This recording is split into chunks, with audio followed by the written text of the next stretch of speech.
범사에 감사하라. 이것이 그리스도 예수 안에서 너희를 향하신 하나님의 뜻이니라.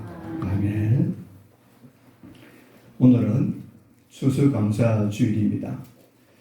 하나님께서 우리에게 한 해 동안 은혜 베푸신 것을 진심으로 감사를 드리고, 또 하나님께서 여러분의 삶을 지켜주신 것을 감사를 드리고, 하나님께서 한 해 동안 우리와 함께 하신 은혜를 생각해 보면 진심으로 감사하는 이 날이 되어지기를 바랍니다. 여러분 마음속에, 또 우리 마음속에 감사가 풍성해서 감사로 제사를 드리는 자가 하나님을 기쁘시게 한다라고 했습니다. 전심으로 감사하는 마음으로 하나님께 나와서 하나님을 기쁘게 할 수 있는 우리 모두가 되어질 수 있기를 바랍니다. 이런 말이 있습니다. 약방의 감추라는 말이 있죠. 한의원에 가면 어떤 약을 짓든지 빠뜨리지 않는 필수 약재가 감추라는 거예요. 이 감추는 여러 가지 효과를 가지고 있는데 균을 제거하기도 하고, 염증을 또 제거해 주기도 하고, 면역 기능을 또 세워주기도 하는 그런 약으로 쓰여지기도 하고, 또 몸에 있는 독초, 독을 풀어주는 일에도 쓰여진다라고 합니다. 그래서 이 감추를 두고 국노라고 불렀습니다. 이 국노라고 하는 말은 국가에 공헌한 원료다, 이런 뜻을 가지고 있어요. 감추는 나라를 위해서, 국민을 위해서 귀하게 쓰임받았던 약초다, 이렇게 귀하게 부르고 있는 거예요. 그만큼 백성들을 치료하는데 귀하게 쓰였던 것이 감추라고 하는 약초라고 말을 하고 있습니다. 그래서 나온 말이 약방이 감추라는 그런 말을 쓰게 되었습니다. 물론 이 말은 부정적인 의미로 쓰여지기도 합니다. 어떤 일에 낄 때 안 낄 때 끼는 사람을 두고 그렇게 부르기도 합니다. 부정적인 말. 요즘 젊은이들이 쓰는 말이 있어요. 낄끼 빨빠라는 말이 있어요. 낄 때 끼고 빠질 때 빠지라는 그런 말을 두고 낄끼 빠빠라는 말을 쓰는데, 요즘 아이들 말은 무슨 말인지 외래어가 되어져서 정말 해석하기 어려운 말들이 많이 있습니다. 대화나 모임에 눈치껏 빠지고 참여하고 이래야 되는데 그렇지 못한 사람들을 두고 하는 말을 두고 감추 같다라고 말을 하기도 합니다. 또 긍정적인 의미로 쓰여지는데, 이것은 꼭 있어야 되는 물건을 비유로 말씀할 때 감초다, 이렇게 부르기도 합니다. 이 말씀을 생각해보면 이런 생각이 듭니다. 감사는 감초와 같다, 이런 말을 떠올리게 하는 거예요. 모든 일에 필수로 들어가야 되는 것이 감사라고 하는 겁니다. 그럴 때 우리 인생이 풍성해지고 넉넉해지고 여유라지고 여유가 있어지고 또 기쁨이 넘치게 되어질 수 있음을 보게 됩니다. 그래서 오늘 본문에 있는 말씀같이 범사에 감사라, 이는 그리스도 예수 안에서 너희를 향하신 하나님의 뜻이니라, 이렇게 부르고 있습니다. 범사는 모든 일입니다. 어떤 형편, 어떤 상황 속에서라도 감사해야 한다라고 말씀을 주고 있습니다. 감사를 인생의 감점처럼 넣어보라, 그런 말이 오늘 범사에 감사하라, 이런 말을 두고 있습니다. 이것이 바로 하나님의 뜻입니다. 하나님의 뜻 안에서 감사하며 그 인생은 승리하고 행통에 되는 복을 주시겠다고 하나님이 말씀하고 있습니다. 오늘 추수감사주를 통해서 범사에 감사함으로 감초가 단맛을 내듯이 쓴맛을 완화시켜 주고, 우리 마음속에 있는 쓴뿌리들을 감초와 같이 감사를 통해서 단맛으로 바뀌어 주고, 우리 마음속에 있는 부정적인 생각들이 하나님께서 감사함으로 말미암아 다 마음으로 살아갈 수 있는 은혜가 임하고, 감사로 인해서 우리의 인생이 더욱더 풍성해지는 그런 주의 복을 얻기를 주님의 이름으로 축복합니다. 우리가 범사에 감사하는데 세 가지로 생각을 해 보려고 합니다. 첫째는 예배에 감사할 때 생명과 한기가 있는 예배가 된다라고 하는 거예요. 예배에 감사를 넣으라, 이런 말이에요. 예배에 감사를 넣으면 생명이 넘치고 향기로운 예배가 된다라고 하는 겁니다. 누가 기뻐하시겠습니까? 당연히 하나님이 기뻐하시겠죠. 우리 예배 속에 감사를 넣으면 하나님이 기뻐한다라는 겁니다. 시편 69편 30절 31절에 보니까 내가 노래로 하나님의 이름을 찬송하며 감사함으로 하나님을 위대하시다 하리니 이것이 소꽃불과 굽이 있는 항소를 드림보다 여호와를 더욱 기쁘시게 함이 될 것이라. 아멘. 이스라엘 백성이 드리는 제사 가운데 가장 큰 제사는 항소를 드리는 거예요. 항소를 드리는 제사는 이스라엘 백성이 드리는 제사 가운데 가장 귀한 제사라고 하는 거예요. 항소를 드리는 제사는 부자가 드리는 제사라는 거예요.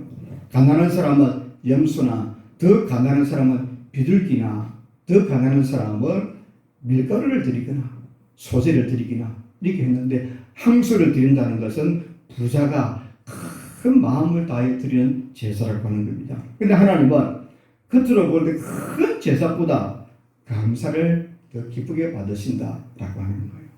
감사의 예배를 하나님 항소를 드린 것보다도 더 기쁘게 받으신다라고 하는 겁니다.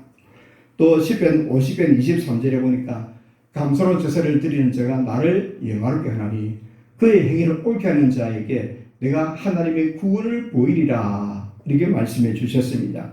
여기 나는 하나님을 가리킵니다. 감사로 제사를 드리는 사람을 하나님이 기뻐하신다라는 거예요. 그리고 그런 사람에게는 구원을 보인다. 이 말씀은 하나님이 도와주신다라는 겁니다. 또 그의 행위를 옳게 하는 자 역시 감사로 제사를 드리는 사람을 가리킵니다. 영어 번역에 이렇게 번역을 합니다. 행위를 옳게 하는 사람은, 그런 사람은 하나님이 도와주시는 길을 준비하는 사람이다. 감사로 예배를 드리면 하나님이 도와주시겠다고 길을 예배하는 것과 같다. 이 감사하는 것이 얼마나 귀한 것인 것을 말씀해 주고 있습니다. 감사는 신앙생활에 있어서 감초와 같은 것이기도 합니다. 특별히 예배에 감사가 있어야 됩니다. 찬송에 감사가 있고, 기도에 감사가 있고, 말씀에도 감사가 있고, 헌금에도 감사가 있고, 모든 예배 순서에 감사가 있어야 한다는 겁니다. 그럴 때 그 예배의 한기를 하나님이 험량하신다라고 하는 거예요. 하나님이 예배의 한기를 받으시며, 하나님이 이 예배를 받으시면 어떻게 하시겠어요? 하나님 하늘 문을 여시고 복에 복을 더하여 주신다라는 거예요. 예배에 감사가 있어야 한다라는 겁니다. 여러분, 이런 제목의 책을 아마 기억하실 거예요. 책은 읽지 않았더라도 이런 제목은 알 거예요. 칭찬은 고래도 춤추게 한다, 그런 말이 있죠. 그런 책이 있습니다. 이 말을 감사와 바꾸어 생각해 보면 이렇게 표현할 수 있습니다. 감사는 하나님도 춤추게 한다. 감사로 예배하면 하나님이 춤을 추듯이 기뻐하시고 축복하신다라는 거예요. 감사로 예배를 드리면 하나님이 기뻐하고 춤추듯이 하나님이 즐거워하시면서 감사로 예배를 드리는 성도들을 복주신다라는 거예요. 사실 우리는 죄로 인해서 영원히 죽을 수밖에 없었던 사람들입니다. 그런데 예수님이 십자가의 대속의 은혜로 말미암아 구원을 받았습니다. 우리는 이 땅을 빈서 들고 와서 이만큼 주의 복을 받고 살아갑니다. 그러니 감사하지 않을 수 없습니다. 예배 시간마다 감사로 예배를 드릴 수 있기를 바랍니다. 그리하면 하나님을 기쁘시게 하고 풍성한 은혜를 받는 우리 모두가 되어집니다. 예배에 감사할 때 그 예배에 생명이 넘치고 한기가 넘쳐서 하나님이 그 예배를 험량하시고 하늘 문을 여시고 복을 주십니다. 예배 시간마다 진심으로 감사하고 전심으로 감사하는 우리 모두가 되기를 주님의 이름으로 축복합니다. 두 번째로, 생활에 감사하며 행복과 축복이 있는 생활이 된다라고 말씀합니다. 범사에 감사하되 매일의 생활 속에 감사를 드리라, 이런 말씀을 하고 있습니다. 그리하면 하나님이 기뻐하심으로 행복이, 축복이 넘치는 생활이 된다라고 하는 겁니다. 생활 속에 감사를 드려야 한다라고 말씀합니다. 우리가 험한 세상을 살다 보면 여러 가지 일들을 경험하게 되었습니다. 생각지 못한 일들도 경험할 수가 있습니다. 그러다 보면 마치 날씨에 따라서 기분이 올라가기도 하고 내려가기도 하고, 때로는 교만하기도 하고 원망하기도 쉬운 거예요. 우리는 세상의 삶에서 많은 일들을 경험합니다. 그 경험되는 일들 때문에 기분이 좋기도 하고 나빠지기도 하고 감정이 상하기도 하고 감정이 좋아지기도 하고, 이런 여러 가지 일들을 경험하게 되었습니다. 이런 속담이 있죠. 잘 되면 내 탓이고 못 되면 조상 탓이다. 그런 말이지요. 잘 되면 내 탓이고 못 되면 누구 탓이겠어요? 하나님 탓으로 돌린다는 거예요. 이런 말로 비유적으로 생각을 해볼 수가 있습니다. 우리가 행동할 때 감사를 잘할 것 같지만 사실 행동할 때 감사하지 못하는 사람들이 더더욱 많다라고 하는 겁니다. 잘 되면 마치 내가 잘나서 잘 되는 것처럼 생각하게 되어집니다. 그래서 내가 잘났기 때문에 잘 되는 줄 알고 착각하고 감사하지 않고 넘어가는 사람들이 많다라고 하는 거예요. 행동할 때 감사를 놓치면 행동도 거치게 된다라고 하는 겁니다. 행동할 때 감사하며 끊임없이 행동하게 되어진다라고 하는 겁니다. 성경에 예가 있어요. 사무엘 당시 이스라엘 백성들이 미스바에 모여서 예배를 드리고 있었고, 미스바에 모여서 온 이스라엘 백성들이 하나님께 예배를 드리고 성회로 모였어요. 그랬더니 블레셋 사람들이 개를 타고 이스라엘로 침략을 해오는 겁니다. 정말 당황스러운 상황입니다. 무장도 하지 않고 예배를 드리기 위해서 성회로 모여서 예배를 드리고 있고 기도하고 있고 찬송하고 있는데 하나님의 예배를 드리고 있는 그 가운데 블레셋 사람들이 침략을 해오는 거예요. 온 이스라엘 백성이 다 모일 정도로 미스바에 큰 성회로 모였는데 블레셋 군대가 쳐들어왔다는 거예요. 하나님께 기도하였더니 하나님 응답해 주셔서 블레셋 군대를 물리치게 되었습니다. 그 후에 이스라엘 백성들이 사무엘과 함께 그 은혜를 기억하면서 감사의 기념비를 세우게 되었습니다. 하나님이 이스라엘 백성이 하는 그것을 보고 기뻐하시고 복을 주시는데 사무엘상 7장 12절에서 14절에 보니까 사무엘이 돌을 취하여 미스바와 시내 사이에 세워 이르되 여호와께서 여기까지 우리를 도우셨다 하고 그 이름을 에벤네셀이라 하니라. 여호와의 손이 사무엘의 사날 동안에 블레셋 사람을 막으시며 블레셋 사람들이 이스라엘에게서 빼앗기던 성읍이 에그론부터 가드까지 이스라엘에게 회복되니 또 이스라엘과 아모리 사람 사이에 평화가 있었더라. 아멘. 여기 보니까 에벤네셀은 도움의 돌이라는 뜻을 가지고 있습니다. 전적으로 하나님의 은혜로 승리의 성을 감사의 고백을 드리면서 기념비를 세웠습니다. 그래서 하나님이 기뻐하셔서 어떻게 합니까? 능력의 손으로 블레셋을 이겼을 뿐만 아니라 잃어버린 성읍까지도 되찾게 주었다는 거예요. 잃어버렸던 성읍도 빼앗겼던 성읍도 사사시대에 빼앗겼던 성읍들도 회복하게 되었다는 거예요. 더 나아가서 이 미스바에서 일어난 이 사건을 보고 주변 민족들이 벌벌 떠내서 하진을 해오는 거예요. 저 이스라엘 백성을 건드렸다가는 이 큰일 나겠다. 하나님이 두려운 거예요. 그래서 주변 민족들이 이스라엘과 우리 하친하게 지냅시다. 전쟁하지 맙시다. 화목합시다 하고 하는 거예요. 네. 살아계신 하나님이 무장도 하지 않았던 이스라엘 백성들이 무장해온 블레셋 군대를 승리했다는 이야기가 들려지니까 하나님이 살아계신가 하나님 이스라엘 백성과 함께하는 것을 보고는 두려워하는 거예요. 이렇게 하나님은 또 어떤 은혜를 줍니까? 이스라엘과 아모리 사람 사이에 평화도 있더라 이렇게 말씀합니다. 행동할 때 감사하며 더욱더 행동하게 된다는 거예요. 사랑하는 여러분, 우리가 범사에 감사하며 하는 이런 은혜를 더하여 주십니다. 또 고난의 때도 감사할 줄 알아야 됩니다.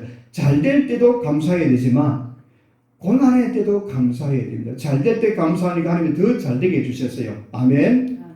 따라합시다. 잘 될 때 감사하며 더 잘 되게 하십니다. 아멘.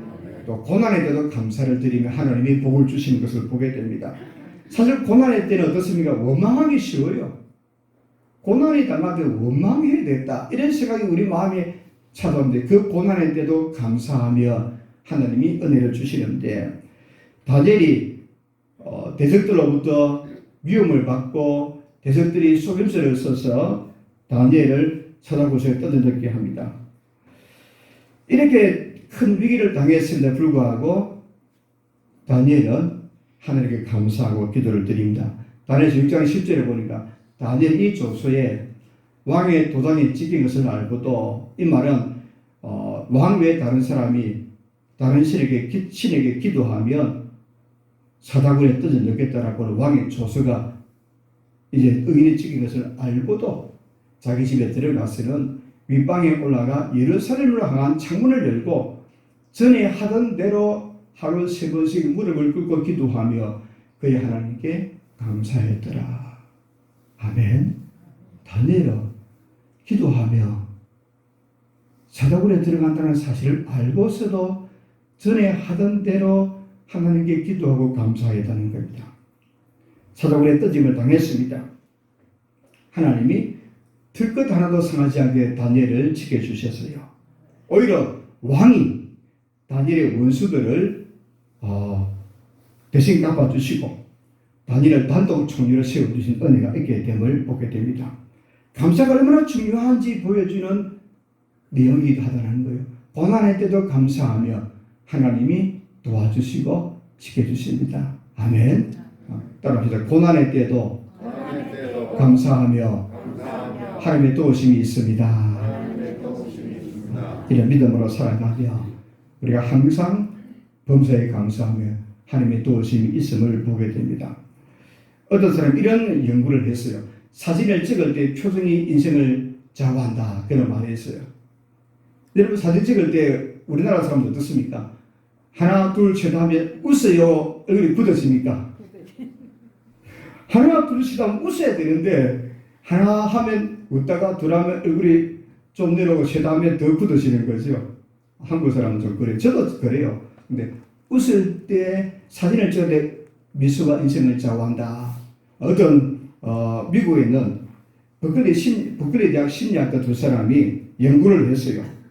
그 졸업생 가운데 표본을 뽑아서 몇몇을 뽑아서 30년 동안 연구를 했는데 사진을 찍을 때 진짜 미소를 가진 사람하고 가짜 미소를 가진 사람하고 비교해서 인생을 살펴봤더니 진짜 미소를 지은 사람하고 가짜 미소를 지은 사람 인생이 달라지더라는 거예요. 여러분 우리가 우리 속에 기쁨이 있으며 웃음이 있고 즐거움이 있고 평안이 있는 거예요. 우리 마음속에 예수 그리스도 안에서 감사로 기쁨으로 살아갈 수 있기를 바랍니다. 웃음이 있고 기쁨 있는 삶을 살아가야 됩니다. 욥 같은 경우에는 하루아침에 10명의 자녀를 잃어버렸어요. 욥은 고난의 대명사라고 불리는 사람입니다. 10명의 자녀를 한꺼번에 잃었고 재산도 다 잃어버렸습니다. 뿐만 아니라 자기 몸에 병도 들었습니다. 당연히 원망할 수밖에 없는 상황이었음에도 불구하고 욥은 오히려 감사를 드립니다. 욥기 1장 21절 22절에 보니까 내가 모태에서 알몸으로 나와 싸운즉 또한 알몸이 그리로 돌아가올지라 주신 이도 여호와시요 거두신 이도 여호와시오니 여호와 이름의 찬송을 받을지어다 하고 이 모든 일에 욥이 범죄하지 아니하고 하나님을 향하여 원망하지 아니한지라. 아멘. 당연히 원망하시는 상황에서도 욥은 원망하지 않고 감사를 드렸습니다. 그럴 때 하나님이 욥에게 다시 갑질의 복을 주시는 것을 보게 됩니다. 원망할 수밖에 없는 상황에 감사하며 하나님의 갑질의 은혜를 주시는 것을 볼 수가 있습니다. 요즘 이런 이야기가 하죠. 교회 오빠라는 영화도 있었죠. 교회 오빠 이간이라는 책이 있어요. 영화로 제작되었던 일인데 이 영화의 주인공은 곧 이간희 집사님에 관한 이야기입니다. 그의 부인과 감독의 책을 썼는데 이간희 집사라는 이분은 현대판 욥이라고 불리는 사람입니다. 정말 신앙이 좋은 사람이었고 그는 요즘 잘 나가는 IT 회사 차장이었고 또 부인은 중학교 음악 교사로서 정말 앞길이 창창한 가정이었습니다.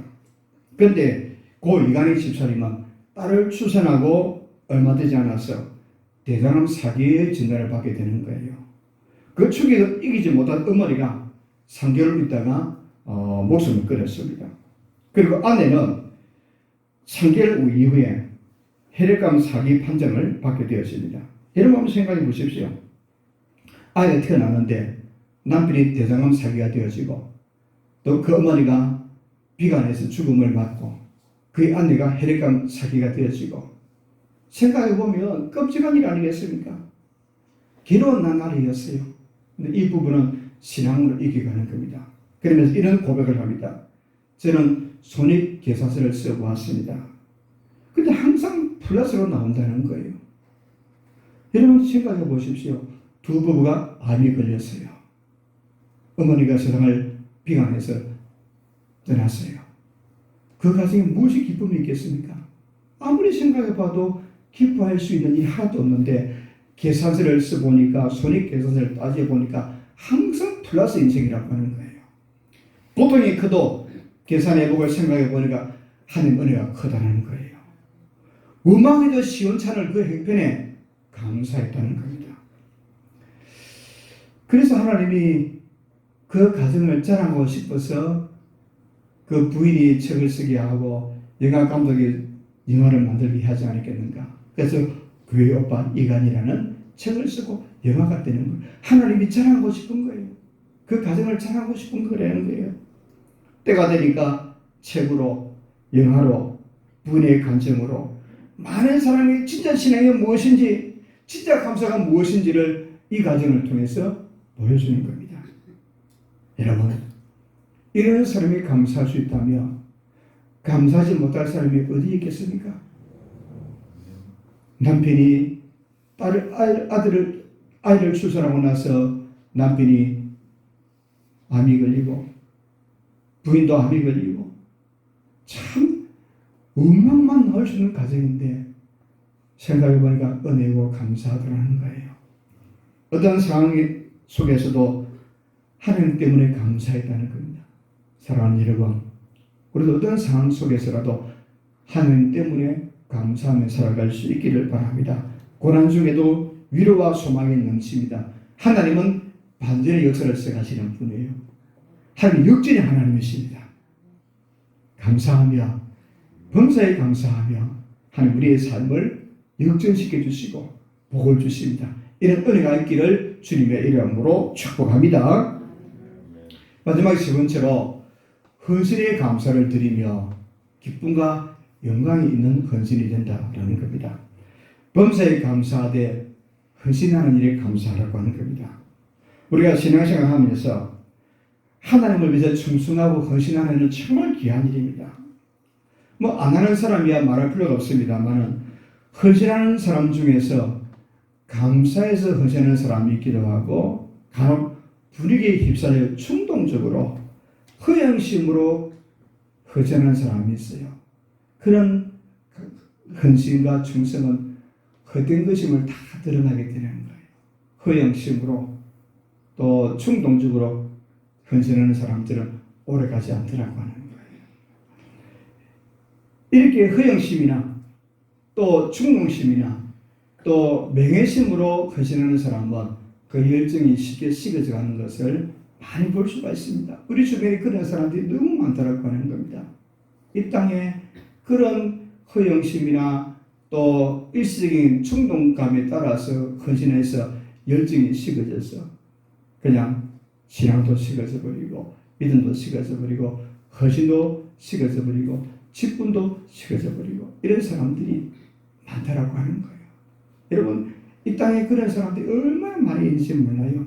그런데 감사에 충성하고 헌신할 때는 지속되어지고 기쁨으로 하는 거예요. 하나님이 기뻐하시는 거예요.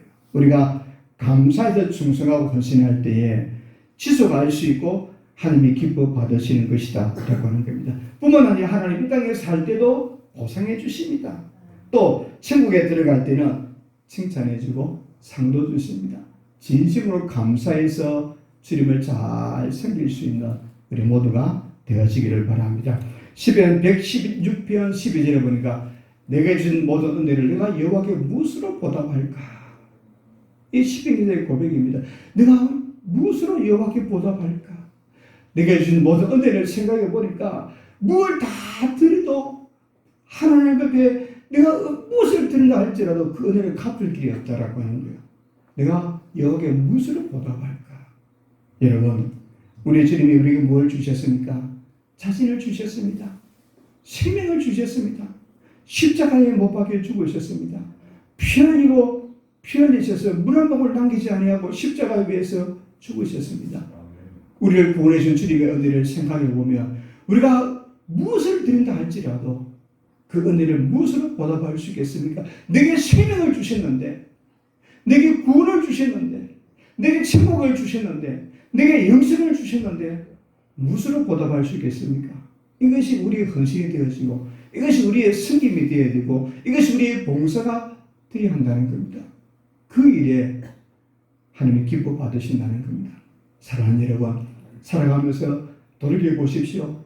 우리가 기도하고 주님 앞에 앉으면 어떤 생각이 듭니까?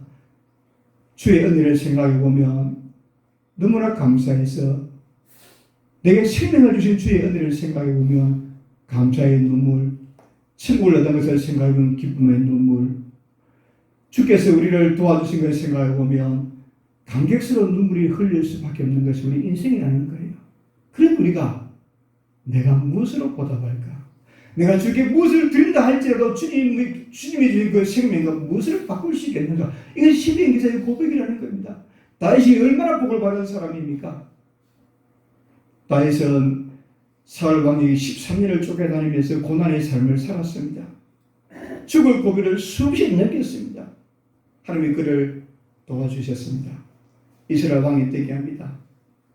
그런데 하나님이 다윗을 높여주시는데 그의 허물과 잘못이 있음에도 불구하고 사도행전에 오면 어떻게 말합니까? 내 마음에 합한 자다, 이렇게 부르는 거예요. 무엇 때문에? 내가 무엇을 여호와께 보답할까? 이런 마음으로 살았기에 하나님이 자랑하고 싶은 거예요. 높이고 싶은 겁니다. 내 마음에 합한 자라고 부르는 거예요. 사랑하는 여러분, 우리는 이렇게 살아가야 됩니다. 내가 무엇으로 보답할까? 내가 아무리 충성해도, 아무리 주께 많은 걸 높여드려도 내게 생명 주신 은혜를 갚을 길이 없다라고 하는 겁니다. 헌신과 충성을 생각하면 바울이 생각납니다. 바로 누구보다 열심을 다해 충성했던 사람이고 자신을 드리던 사람입니다. 그는 이렇게 고백을 합니다. 고린도서 15장 9절 10절에 보니까, 나는 사도 중에 가장 작은 자라. 나는 하나님의 교회를 박해하였으므로 사도라 칭함받기를 감당하지 못할 자니라. 그러나 내가 나된 것은 하늘 은혜로 된 것이니 내게 주신 그의 은혜가 헛되지 않아요. 내가 모든 사도보다 더 많이 수고하였으나 내가 한 것이 아니요 오직 나와 함께 하신 하나님의 은혜로라. 바울의 고백입니다. 바울이 얼마나 위대한 사도입니까? 성경을 얼마나 많이 기록했습니까? 교회 역사를 이어서 사도 바울을 생각해 보면 그처럼 위대한 사도가 없을 거예요.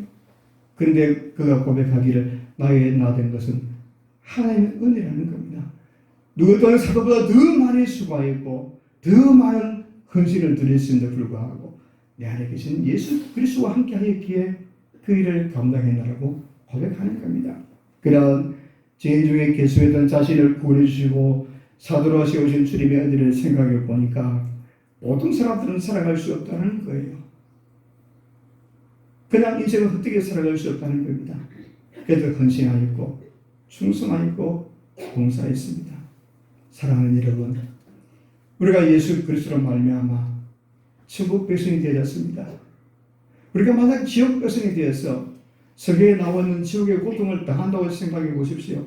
끔찍한 일입니다. 상상할 수 없는 일입니다. 그런데 하나님이 우리가 허물되어지고 부족해도 예수 믿는 것 때문에, 예수님을 나의 구주로 믿기 때문에 천국 백성으로 어떻게 합니까? 인을 채워주셔서 우리에게 표시를 해주셨어요. 눈을 보이지 않아도 하나님이 하나님의 자녀다라고 해주신 거예요. 같이 합시다. 나는 하나님의 자녀입니다. 이게 얼마나 영광스러운지 몰라요. 우리를 성도라고 부르잖아요. 거룩한 주의 백성이라고 부르는 거예요. 그런데 저와 여러분 어떻습니까? 우리 모두는 예수 그리스도의 영적 가족입니다. 천국이 엄청 넓겠죠. 넓은 곳입니다. 그러나 그 천국에서 우리가 한 가족으로 하나님을 섬기며 사는 천국 백성으로 살게 된다는 겁니다. 마가복음 14장에 보면 예수님이 십자가에 못 박히기 전에 한 여인이 마리아가 값진 나드 항유를 예수님의 머리에 부어드리는 사건이 있습니다. 이 여자는 감사함으로 헌신을 드렸습니다. 주님이 이 여인의 헌신을 기쁘게 받으셨어요. 많은 사람들이 그 비싼 항유를 왜 깨뜨려서 헛되이 협의하느라고 책망하고 비난할 때 주님은 이 여인을 변호합니다. 그리고 이렇게 말씀합니다. 내가 진실로 너에게 이르노니 온 천에 어디서든지 복음이 전파되는 곳에는 이 여자가 행하는 일도 기억되게 하리라. 야, 이만한 여인이 어디 있겠습니까? 그 값비싼 항리를 인간의 눈으로 보면, 사람의 눈으로 보면 그거 팔아서 구제하면 더 많은 사람을 도울 수 있을 텐데라고 사람들이 비난하는데 주님은 그 자리에 서서 하는 말이 나를 위해서 헌신한 이 예의 헌신은 성경에 기록되는 그날까지 기록되리라고 말씀하시는 이 영광스러운 축복을 받았다는 거예요. 주를 위한 헌신 때문에. 그 여인 어디서 만날 수 있겠습니까? 천국 가면 만날 수 있을 거예요. 그런데 성경이 있는 날까지 어떻게 합니까? 주님이 이 땅에 있는 날까지 그 여인이 행한 일을 기록되게 하라. 증거가 되게 하라. 증거가 되게 하라고 하는 거예요. 주를 위해서 헌신하면 이런 영광스러움이 있다라고 말씀해 주는 겁니다. 우리가 주를 위해서 헌신하며 분명히 영광스러움을 얻게 되는 거예요. 주를 위해 헌신하며 주님은 분명히 우리를 영광스럽게 기억하십니다. 누가? 주님이 기억하시는 거예요. 세상에서도 기억합니다. 주를 위해서 헌신하면 그 헌신을 세상에서도 기억하는 거예요. 한국 교회사를 보십시오. 교회를 위해서 헌신한 사람들은 어떻게 합니까? 그 교회가 기억합니다. 기념합니다. 한국 교회사를 빛낸 수많은 믿음의 사람들은 어떻게 합니까? 칭송합니다. 이 땅에서도 존경함을 받습니다.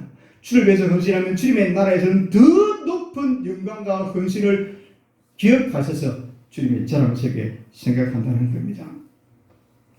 우리가 애청하는 복음성가 가운데 날 구원하신 주 감사라는 복음성가가 있습니다. 이 복음성가는 원래 스웨덴 찬송가입니다. 영어로 된 것을 우리말로 번역을 해서 불리고 있는데 이 곡을 쓴 사람은 아우스터 스톨머라는 사람이고 이 곡을 작곡한 사람은 요한네스 홀트만이라는 사람인데요. 이 작곡가 홀트만은 미국으로 건너가서 복음 전도자와 찬양 사역자로서 활동했던 귀한 분입니다. 그런데 이 곡을 썼던 사람 아우스터 스톨머라는 사람을 소개를 하려고 합니다. 이 아우스터 스톨머라는 사람은 구세군에서 복음을 듣고 사역자를 헌신한 사람입니다.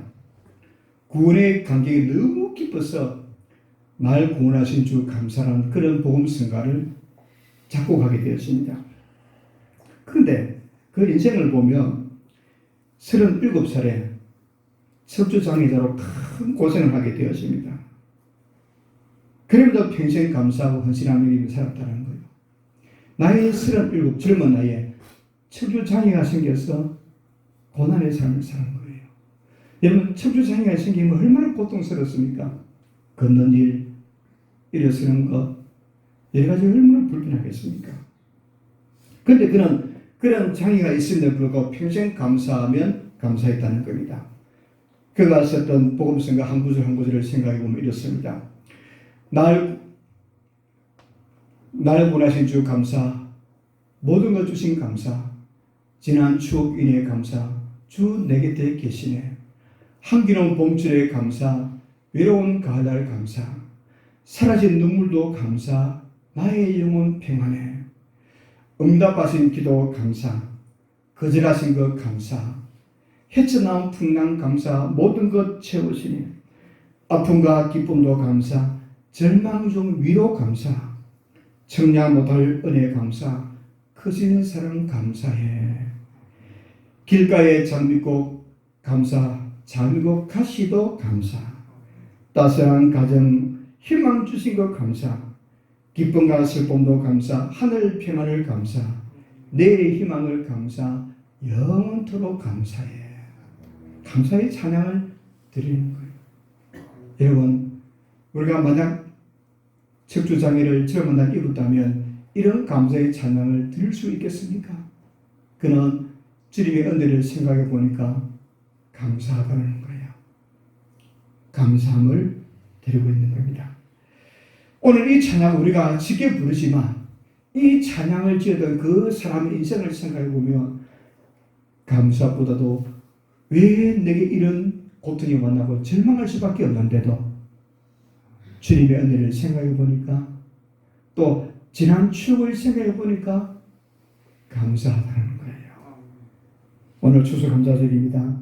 하나님을 바라보시기를 바랍니다.